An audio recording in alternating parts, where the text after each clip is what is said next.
Good morning. I hope everyone's doing great. So welcome to NeoFeminineTV. This is episode on March 8th, 2018. And today we're going to talk about intuition, instincts, and personal power. And so a little bit about NeoFeminineTV in general. So the whole purpose of this broadcast is to provide you with guidance and inspiration to live an amazing life.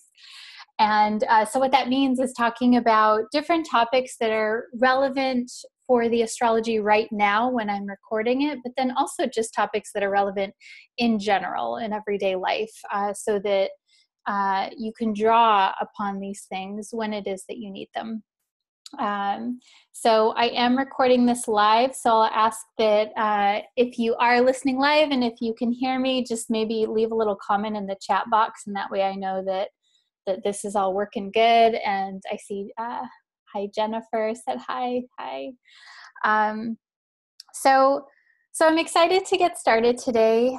And before I do, I realized the last episode I didn't tell you very much about myself, for those of you that maybe are listening and you're new to me. So my name is Shauna.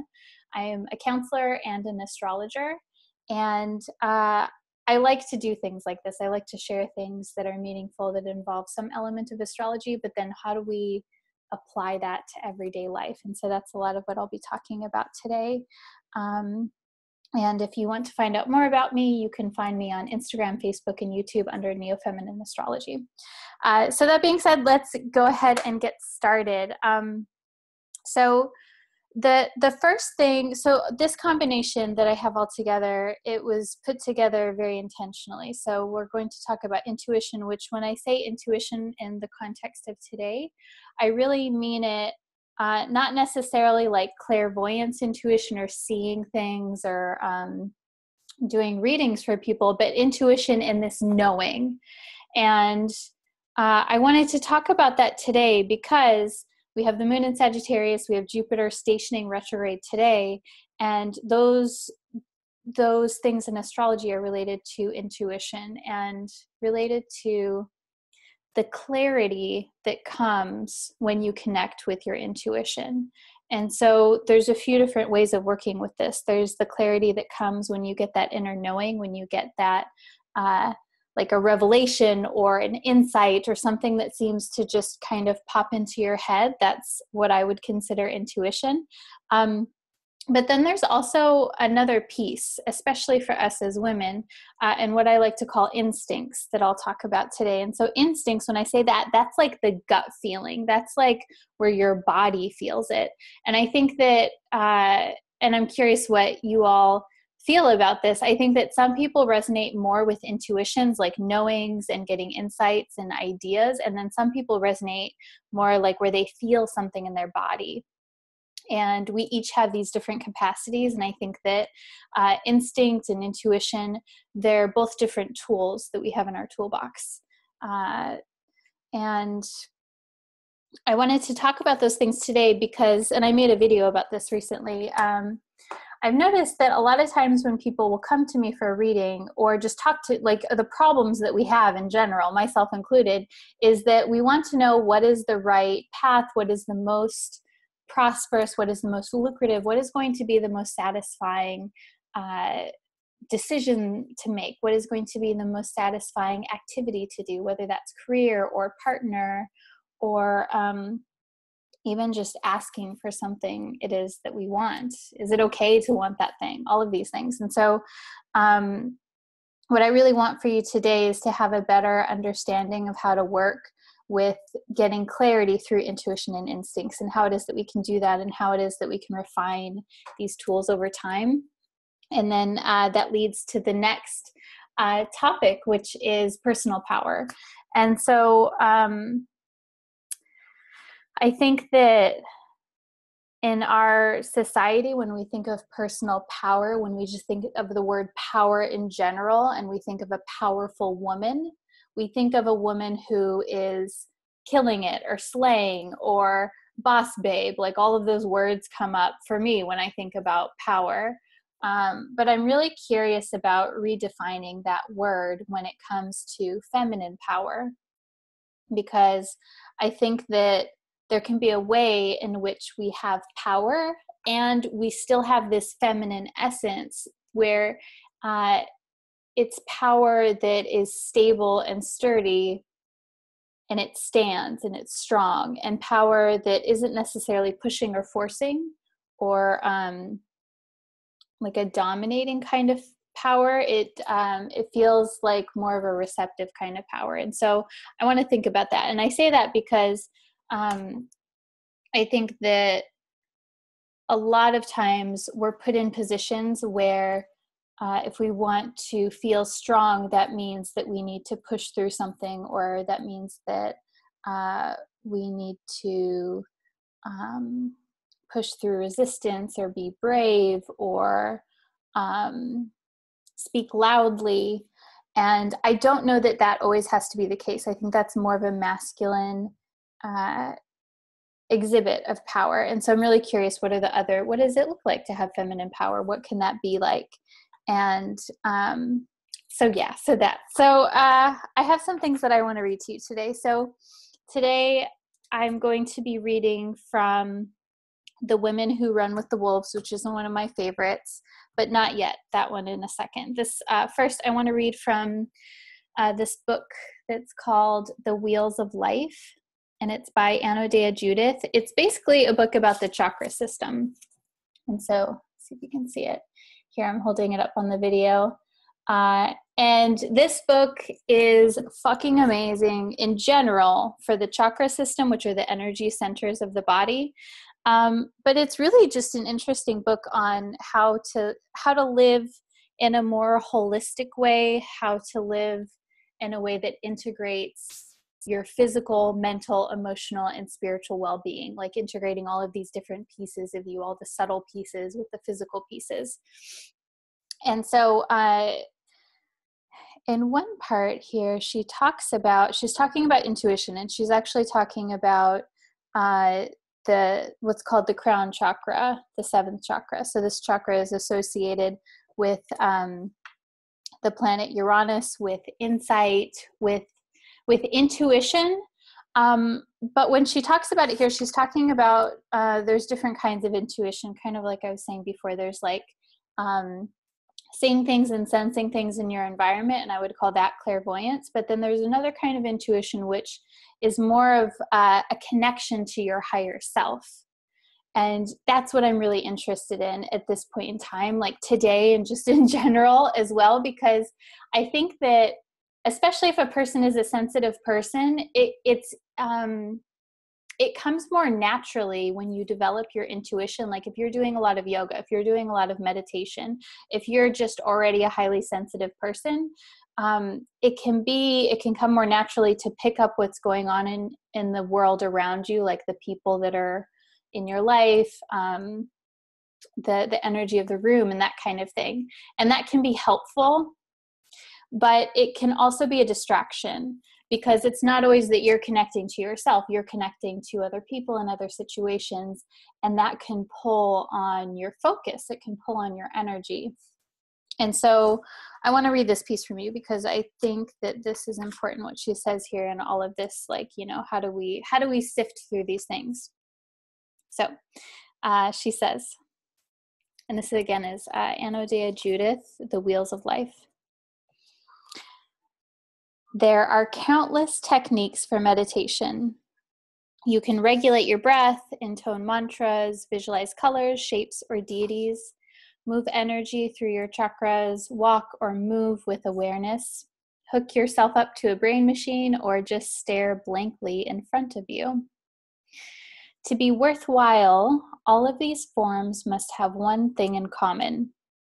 They must enhance, soothe, and harmonize the vibrational aspects of your mind and body, cleansing the mind of its habitual clutter.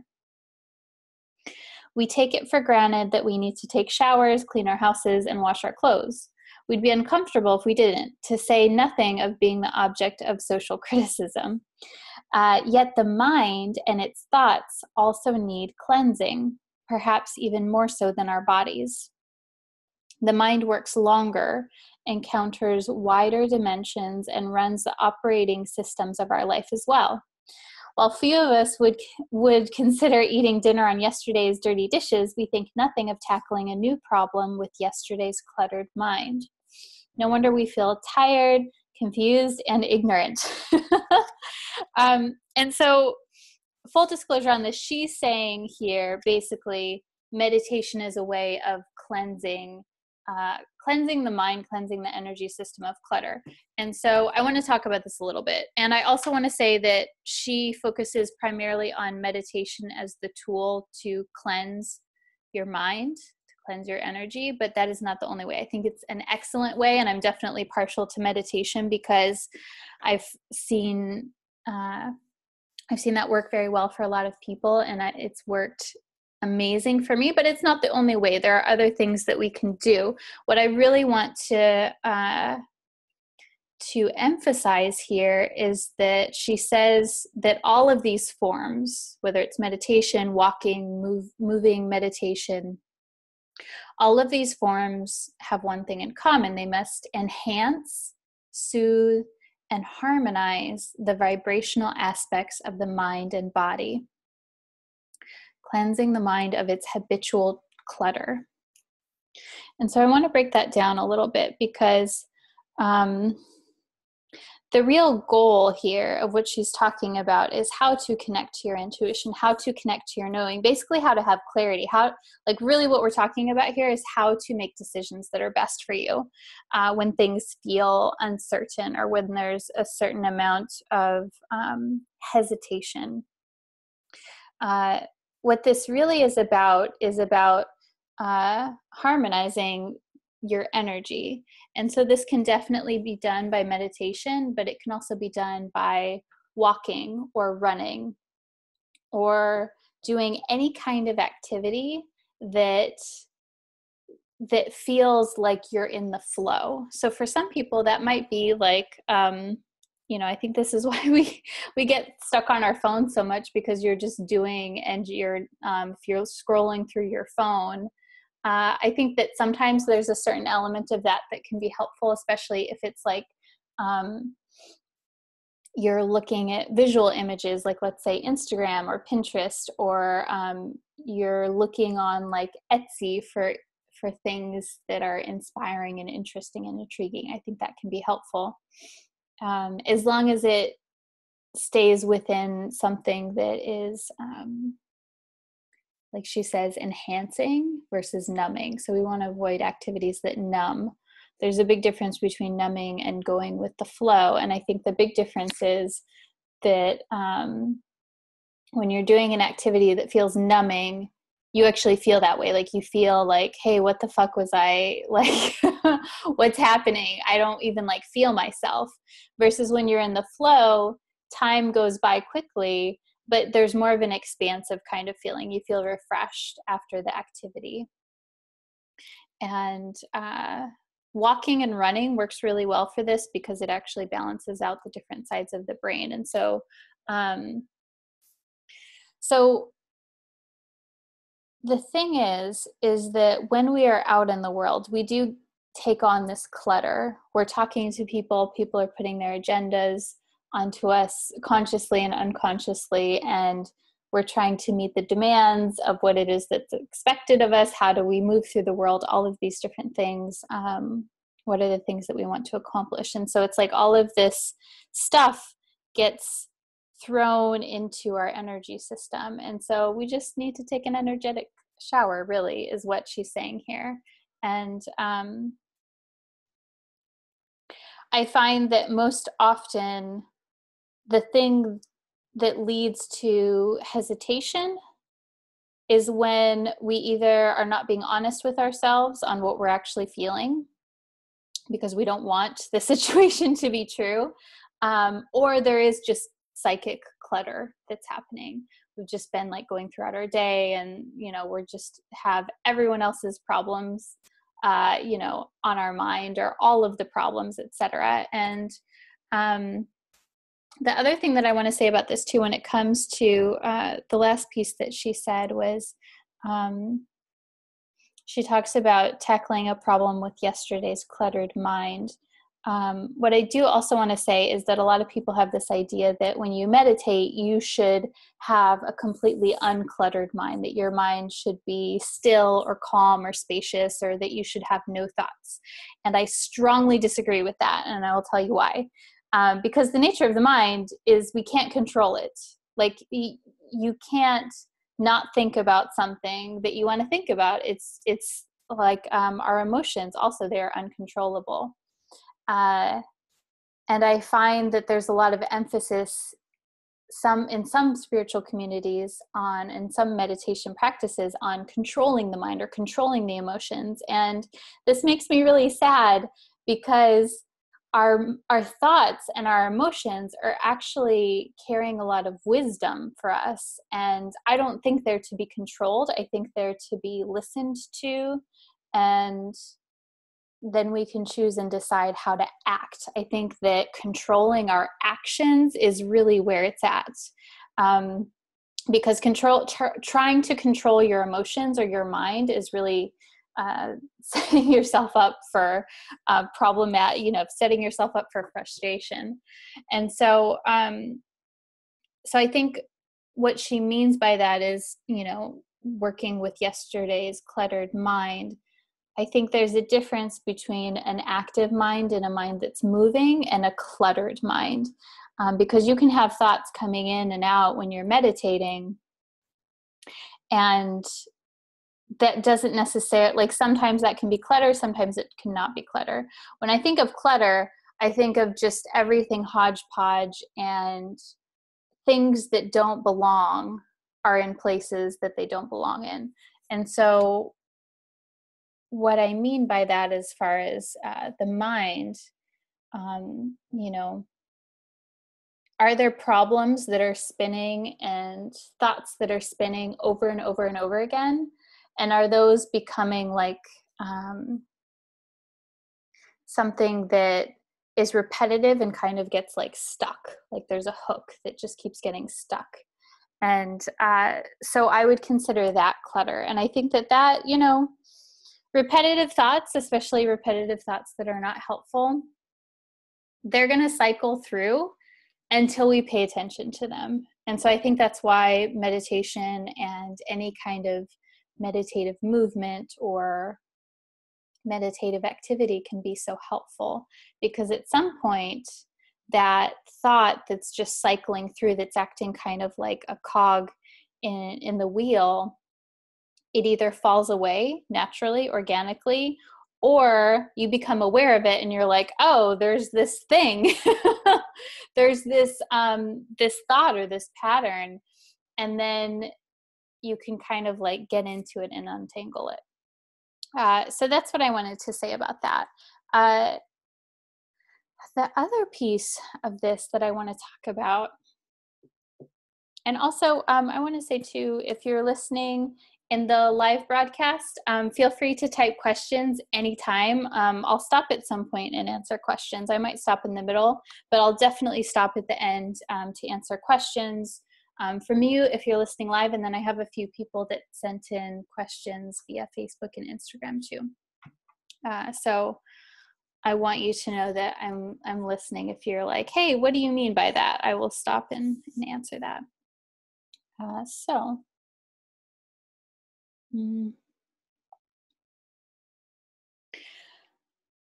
I want to talk about instincts as well. And I think that instincts is something that we don't talk about very often, because it's more related to the body. It's more primal. And instincts are often kind of like a messy energy to work with. It's not as clean and quote unquote spiritual in the more patriarchal sense versus intuition. And so when I think of instincts, I think of what it is that we're drawn to, and I think of what it is that we want. where there's like this drive, this desire. And so that to me feels very different than getting an insight. And I think that we need both. And I think that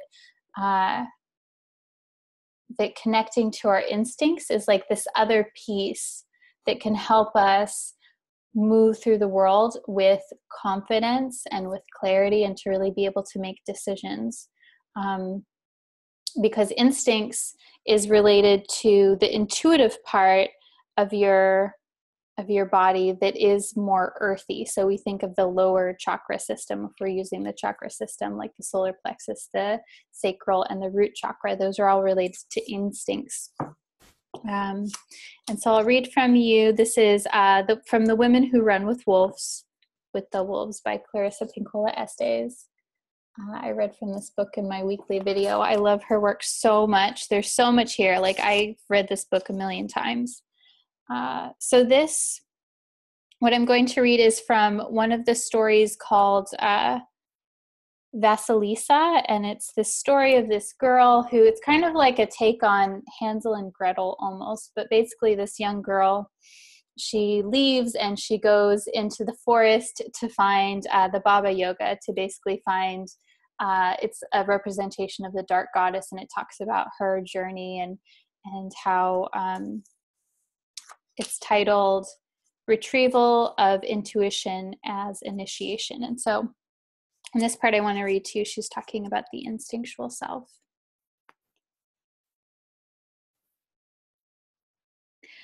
When we are connected to the instinctual self, to the soul of the feminine, which is natural and wild, then instead of looking over what happens to be on display, what happens to be in front of us, we say to ourselves, what am I hungry for? Without looking at anything outwardly, we venture inward and ask, what do I long for? What do I wish for now? Alternate phrases are, what do I crave? What do I desire? For what do I yearn? And the answer usually arrives rapidly. Ooh, I think I want this, or it would be really good is some of this or that, or that's what I really want. And she goes on to say, so this is what she's basically saying here is, and I love this quote so much, because she's saying, no, don't look at what is presented to you. Don't look at your options. Go into your heart, into your body, and say, what is it that I want? What is it that I long for?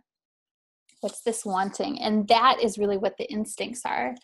She goes on to say, further, intuition provides options. When you are connected to the instinctual self, you always have at least 4 choices. The 2 opposites, and then the middle ground, and then taken upon further contemplation. If you're not vested in the intuitive, you think you only have one choice, and it seems an undesirable one. Perhaps you feel that you ought to suffer about it and submit and force yourself to do it. No, there's a better way.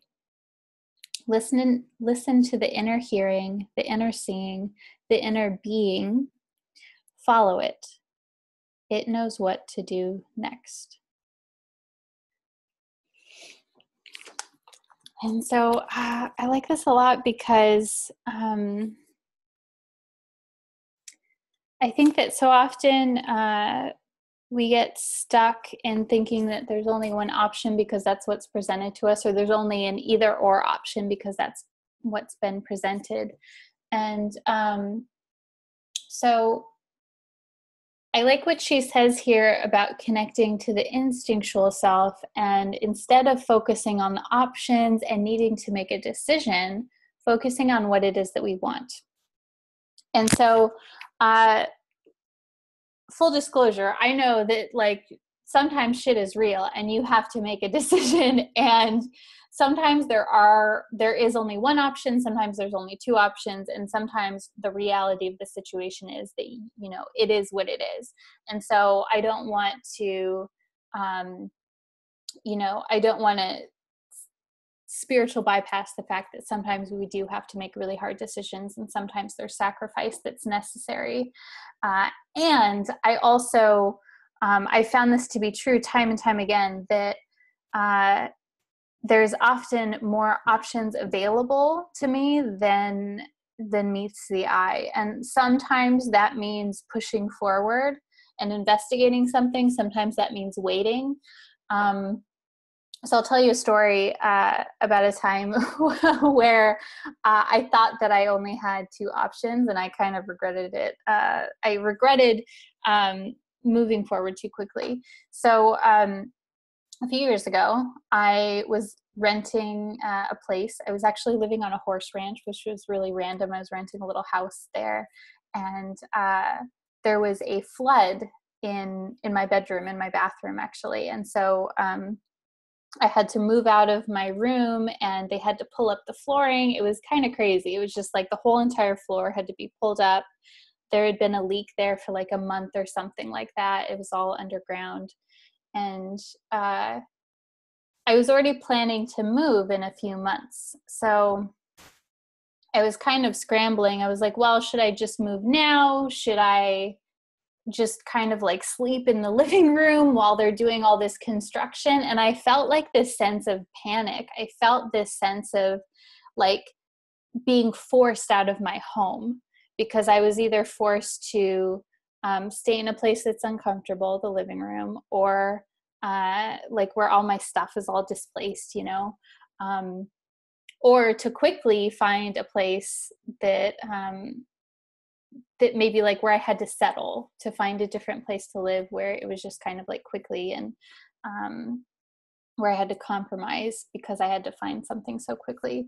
And I ended up moving and moving in with a roommate, and it was kind of like a crazy situation because I didn't know her very well, and it didn't work out. And I think in retrospect, I'm like, fuck, why didn't I, like, there are so many different options that I had in that situation. I could have told my existing landlord, hey, like, you know, I'll stay, but then I want my rent to be, you know, like, I don't want to have to pay rent, or, you know, is there an option where you have another place for me to stay? Or I could have even stayed with friends until I found another place to live that was more suitable, that was a good fit. Like, there's all of these other things that I could have done. And I look back on that time and I'm just like, fuck, like, why did I get so, like, I got really wound up and really like, I got tunnel vision on those two different options, to either stay in the existing place or move. And I think that a lot of that time was just that I was like wound up in general, and I was overstressed. I was doing a lot of things. And so I share that with you because, you know, this is something that I'm working on also. And I think that we're always refining this. And I think that there's always this need to come back to, okay, what is it that feels good? And sometimes what feels good is not presented to us. And sometimes, you know, again, we got to make the decision and we got to go with what we got. But I think that there's a lot of power in at least going inside first, at least going there, instead of just fixating on the options. And so I think that's really important. And I wanted to share that with you. So yeah, so that is that. Take a drink of coffee. And then I have one last quote that I want to share with you about personal power from the Women Who Run with Wolves. And then we'll take some questions, and I'll draw a little animal card for us for this weekend. So one of the reasons why I love this book so much is because she really talks about how going into what she calls the wild woman archetype is, it's like this really deep process, and it's not always sunshine and gumdrops, and it requires work, it requires effort. It requires bravery, but there's also a lot of beauty in that process as well. And I love the way that she speaks about this, because I think that it's important to remember that the times when we have struggles, the times when we're going through hard times, those are often initiations. And those are often times in which we're growing and we're transforming. And it may not feel like it is a good thing in the time of the struggle. But when we look back, we're like, wow, man, that was an intense time, but it was very growth inducing. It was like a soul clarifying experience. And so I say that because often these times of struggle or these times of challenge, or just even when we're like really feeling something very intensely, this can bring about a lot of personal power. And so I share that with you because if you're going through a time like that, or if you've been through a time like that, it really is a sacred time. And I don't want to downplay the fact that sometimes we go through things that are intense or painful, and that sucks when it's not fun to be in pain, or it's not fun to suffer. And sometimes when we go through those things, there's a lot of power that comes throughout the process and then afterwards as well. And so I want to share this with you. So this is from the story. It's called La Selva Subterránea, Initiation in the Underground Forest.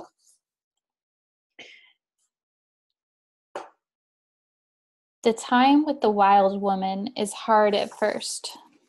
To repair injured instinct, banish naivete, and over time to learn the deepest aspects of psyche and soul.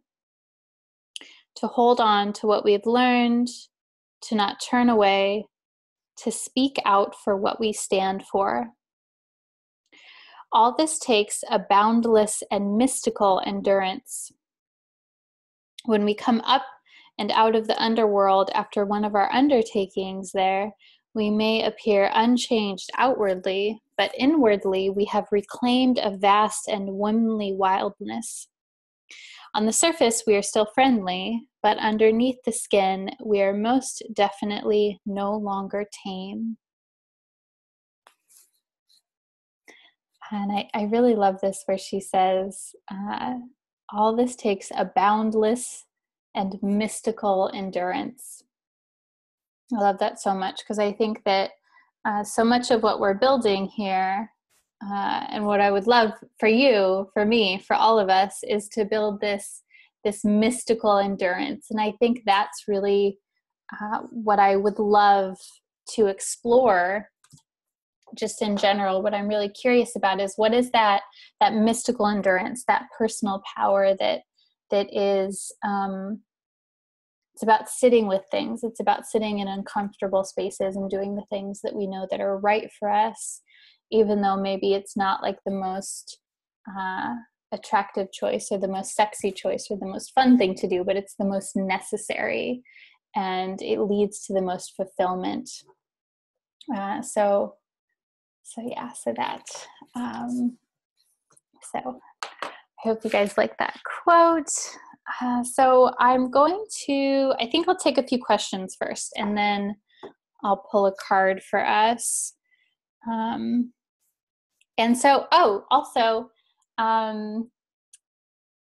so if you have a question, if you're listening live, you can either type it in the box, or I think that I can take you off of mute and you can ask the question live if you want. So up to you.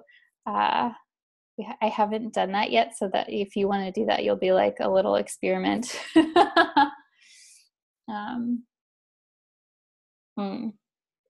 Okay. So Jennifer's listening live. With Jupiter going retrograde, what sort of energy can be expected over the next few weeks? Energy turns inward, right? Okay, so really good question, Jennifer. So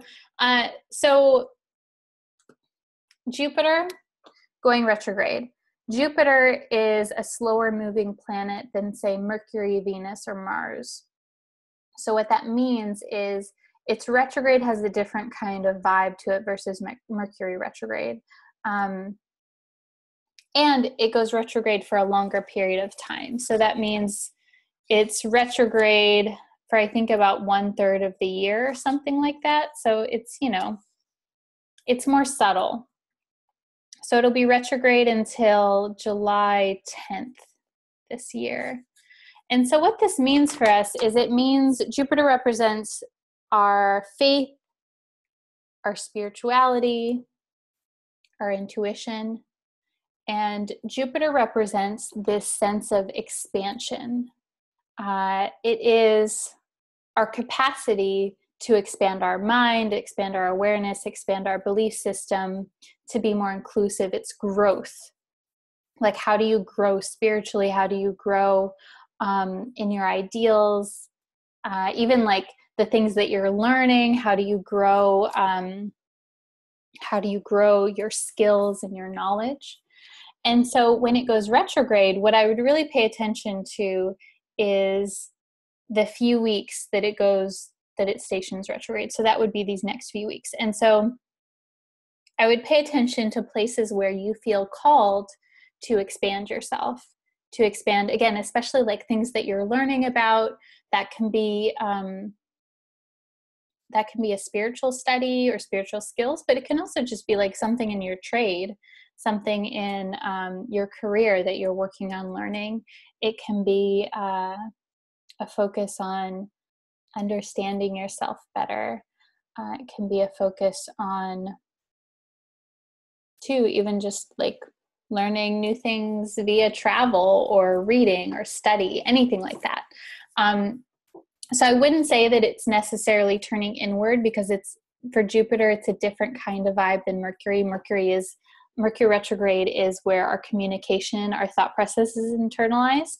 But Jupiter retrograde, it's more just like a magnification of how it is that we expand ourselves. And so I would notice, for some people, this is going to be more pivotal than others. I'll give you an example.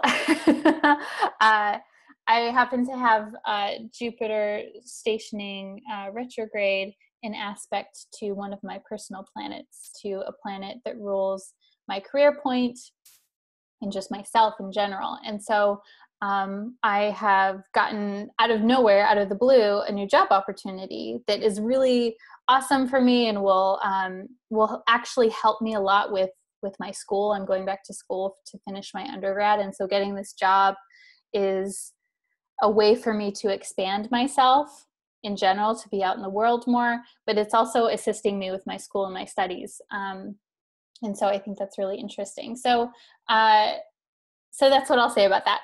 But yeah, I would just notice it, especially if there's something that you're interested in learning about or expanding upon, that would be good to focus on over the next few weeks. And then again in July when it stations direct. So really good question, Jennifer.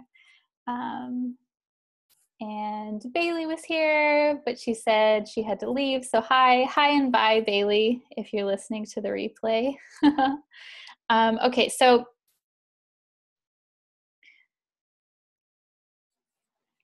people that ask questions, even if you don't say, that have sent me questions via email or Instagram, even if you don't say that you want to remain anonymous, I'll make you anonymous so that, because I'm not sure. So this is from a Gemini woman that sent me a message on Instagram. So we'll call her Gemini woman. So she says, "Hi, Shauna. I'm in a transitional time in my life at 22 years old. I watched your Gaining Clarity Through Astrology video and was fascinated by decision-making within the lunar cycle." Awesome. "I've been putting off a job application and I'm wondering if waiting to send them off when the waxing moon comes or if I should just get them done. I'm a Gemini, lunar Virgo for reference. I'd love to see this on NeoFeminineTV. Thanks, and can't wait to be a patron once my finances are more stable." Okay, awesome. So Gemini woman, what I will say to you is a few different things. Okay, so So she was talking about, I made a video recently about how to gain clarity with astrology. And one of the ways to do that is to move forward on things when the moon is waxing after the new moon. And so, you know, what I would say, Gemini woman, is typically I would say, yeah, you know, if you've been holding off on putting in the job applications so far, I would typically recommend waiting until after the new moon in Pisces. New moon in Pisces is on March 17th, so in a few weeks. But that being said, we do have Mercury retrograde happening on March 22nd. And so what I would say for you in this case is I would put those in like now. I wouldn't wait, because Mercury retrograde is this time where it symbolizes a time where communication is more internalized, it's more reflective, it's more about thinking about things and less about moving forward with things. And so Mercury retrograde is also associated with like miscommunications and technical snafus and all of these things. And so I would not suggest waiting until after the new moon on the 17th, because then you're into Mercury retrograde, and like, you know, stuff like your application could get like lost, or they don't see it, or, you know, there's a miscommunication on the job, like all of those things. I'm not saying those things will happen if you wait, you know, like you always have to follow what feels good to you. I think that you know, like the topic of today, your intuition and your instincts, those always have to trump like those always have to come first before the astrology. What you feel is what you feel. That being said, as an astrologer, I would suggest sending the applications in now. Like I would totally do it. Like even now with the moon in Sagittarius is a good time because it's optimistic, it's light, it's about expansion. And I'd rather you do that than run into the Mercury retrograde period. Let's see, was there anything else I wanted to say about that? Yeah, and good luck. So that is the answer to that question there. So see, this is I like that question because it speaks to the fact that everything's so nuanced. And astrology, I like to use it as a tool to help me decide what to do, but I don't like to use it as like a rule book, like you should always do this or never do that, because there's so many different factors, you know? So it's helpful in that way. Okay, awesome. So I'm going to see, I think there was one other question. And Caitlin here listening live says, I've definitely been feeling this energy socially about Jupiter going retrograde. I've gotten so many new opportunities to get into new groups. Oh, awesome. That's great, Caitlin. I love that. Yeah, Jupiter is totally about social inclusion too. And so I think that's a good point. And what I would say to like piggyback onto that is that these next few weeks with Jupiter stationing retrograde today, and then over the next few weeks, it is a good time to connect with new people. Like, what is it that you have to offer people? What is it that other people have to offer to you? And a good time to put yourself out there, I think, for sure. So yeah. And I think that might be all of the questions that I have submitted, but I want to make sure I'm not missing anyone. Okay, cool.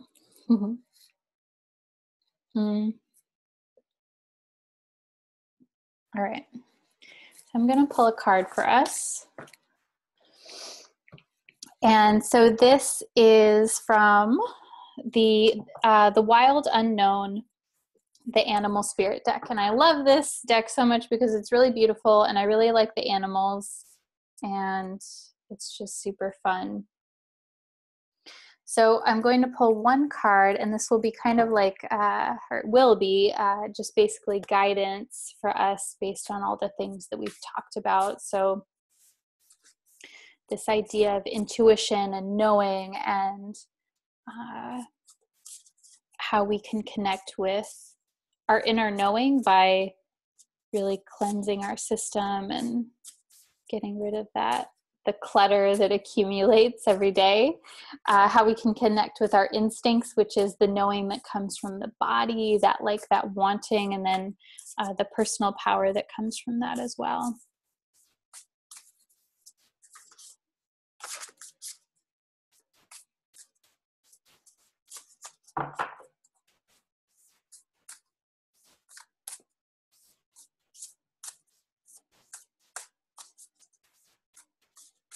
Okay.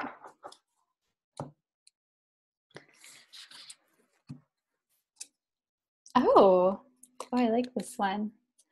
So I pulled the buffalo. So I'm holding this up in the video, and if you're listening to the replay and you can't see me, I will describe it to you. So the buffalo, what's really cool about this card is it's just the buffalo's head, and he looks like very strong and somber and like still. And then off in the background in the distance, there's this beautiful pink and purple sky. And there's like a lightning, like all of these different lightning bolts moving through the sky, but then he's calm and steady. There's his little horns and stuff. Okay. So the buffalo is an interesting character. You know what this makes me think of? Have you guys seen that movie? I think it's like, was it from the 90s? It had like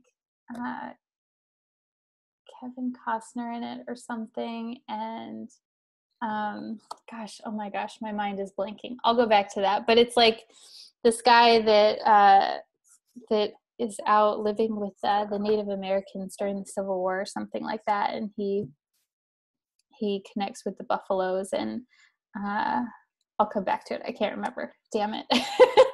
Okay, so the buffalo is really about strength.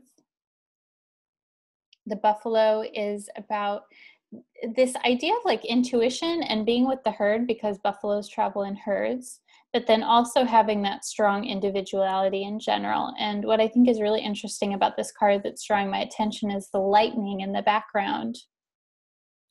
And the lightning is like that intuitive awakening, that intuitive knowing, something that just comes down. And even looking at the card, like the little triangle symbol of the element is moving straight down into the crown of his head. And so this to me says to trust those awakenings, to trust those intuitive insights that come to you.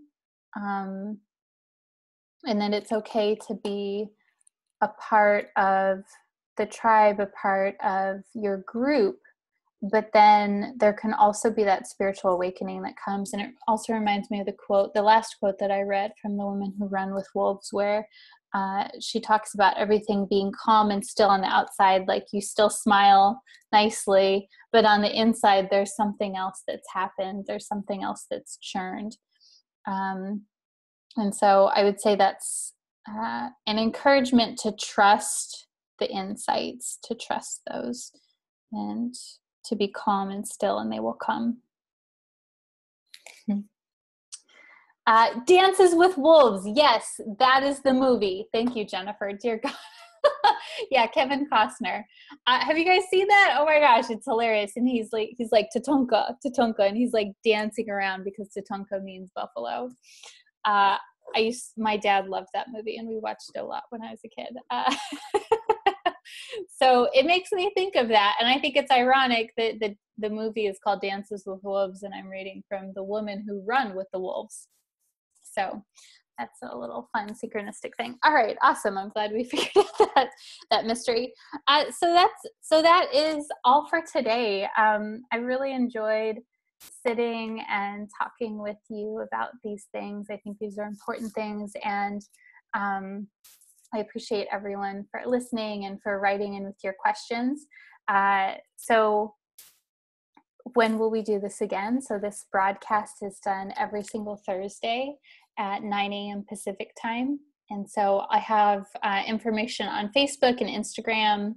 You can find me under NeoFeminine Astrology. And you can find me on YouTube as well. And so the other thing that I want to say about this too is that, you know, this is really an experiment for me, this Neo Feminine TV. And so it will probably evolve over time. And so if there are things that you liked, that you found interesting, definitely let me know so that I can elaborate on it.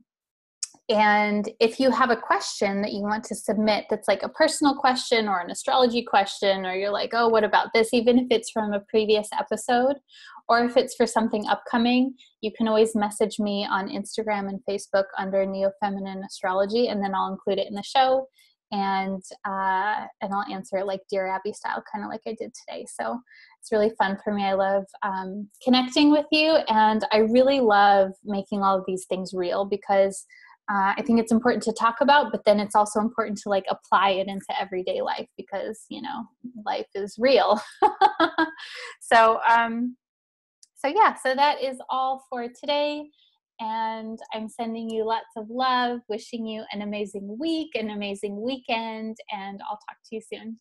Namaste.